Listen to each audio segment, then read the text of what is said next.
If this bill is passed, it would mean that public service and state officials working in buildings just like this one would no longer be able to access the app TikTok on their company phones. As a survivor of gun violence herself, Representative Longden is calling for action. She has currently proposed 10 bills regarding gun safety, and feelings about them are mixed. Officials say that if you see something suspicious like this flyer left on your windshield, that you should get in your car and drive away. Senate Bill 1028 says that these performances would not be able to occur on public property or anywhere a minor may be able to see it. Senator Kern's second bill, 1030, limits the time of day in which these shows can take place. It also would set more specific zoning requirements on where these shows can occur. A violation of either of these bills would result in a misdemeanor. When vaccinations against COVID-19 started rolling out, Myra Jeffrey was pregnant with her second child and still in her first trimester. Like so many others, she was scared to get the shot, so she waited, did more research, and talked with her healthcare providers. Ultimately, she decided that getting vaccinated was the best thing for her and her child. I remember posting on social media, like that proud moment. I just got vaccinated. I'm protecting myself and my baby. And I would get messages like, did you talk to your doctor about that? The Food and Drug Administration and the CDC recommend that pregnant people or those trying to become pregnant get vaccinated. Studies show they're safe and may even help protect newborns against severe cases of COVID. When the mother is vaccinated, then some of the antibodies can be transmitted transplacentally through the placenta to the baby. And also, when they're vaccinated, they can get some of the antibodies through the breast milk. Those who are pregnant and get COVID face increased risk of severe illness and death. And experts say there are other risks, like giving birth too early or stillbirth. Despite the research, misinformation and myths about the vaccine side effects have left some in fear. The latest CDC data shows that Asian and white people have the highest rates of vaccination before or during a pregnancy.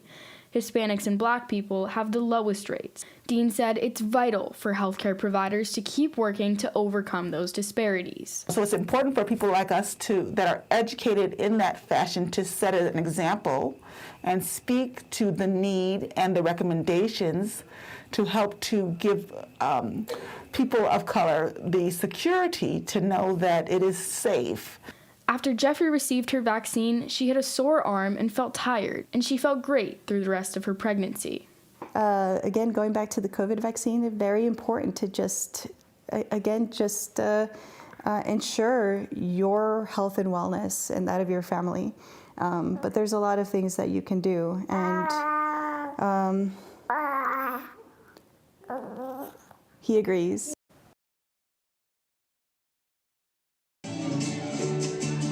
As a drag queen since 2012, Dagoberto Bailon has found his true self through performing. Performing makes me feel free. I think for the longest time I didn't have a space where I felt like myself.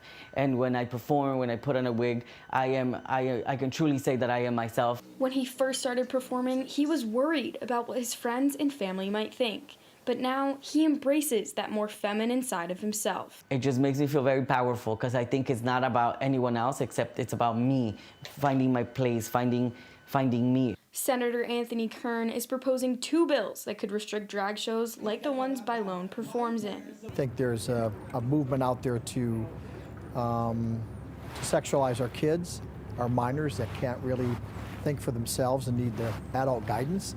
Senate Bill 1028 says that these performances would not be able to occur on public property or anywhere a minor may be able to see it. Senator Kern's second bill, 1030, limits the time of day in which these shows can take place. It also would set more specific zoning requirements on where these shows can occur. A violation of either of these bills would result in a misdemeanor. I think probably most of the drag community is not in favor of sexualizing our kids, but there are the few that are, and so those are the ones, that I'm going after, and my goal in this whole legislation is protecting children. Dagoberto says these bills are just another example of politicians trying to bring down the LGBTQ community. And I think this constant attack on the LGBT community really sends the message that adults don't care for LGBT children, right? That we should continue hiding. A third bill has been introduced by Senator Kavanaugh. This would restrict the use of any state or federal money for drag performances. In Phoenix, Anna Stansfield, Cronkite News.